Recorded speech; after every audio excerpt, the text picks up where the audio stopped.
First, we need to understand how manifestation works.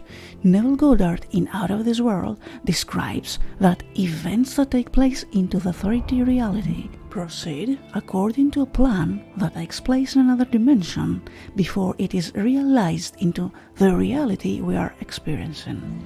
Since consciousness is the one and only reality, whatever we have observed as events move slowly from that dimension to the 3D. And this is why manifestations may take some time until they realize in this reality. Many persons, myself included, have observed events before they occurred. That is, before they occurred in this world of 3 dimensions. Since man can observe an event before it occurs in the 3 dimensions of space, life on Earth must proceed according to plan. And this plan must exist elsewhere, in another dimension, and be slowly moving through our space.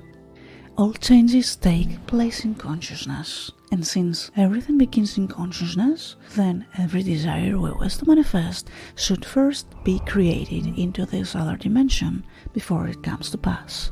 So, while waiting for a manifestation to be realized as a 3D fact, we need to pay attention to the factors that influence the realization of our desire.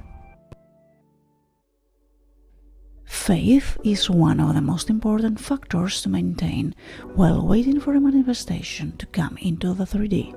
The habit of seeing only that which our senses permit renders us totally blind to what we otherwise could see. To cultivate the faculty of seeing the invisible, we should often deliberately disentangle our minds from the evidence of the senses and focus our attention on an invisible state, mentally feeling it and sensing it until it has all the distinctness of reality. Practicing detachment is also an important factor while waiting for a manifestation. That is why we must formulate an aim and constantly notice ourselves in regard to that aim. Persistence is also crucial while waiting for a desire to objectify into the 3D reality. The creative process begins with an idea, and its cycle runs its course as a feeling and ends in evolution to act. So, if you have performed the imaginal act and you have maintained the faith in the realization of your desire and the feel of naturalness, then, if necessary, you will be guided to act through inspired action.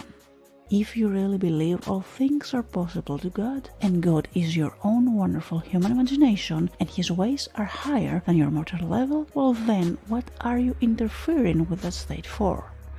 It almost comes naturally as a consequence of your changed state.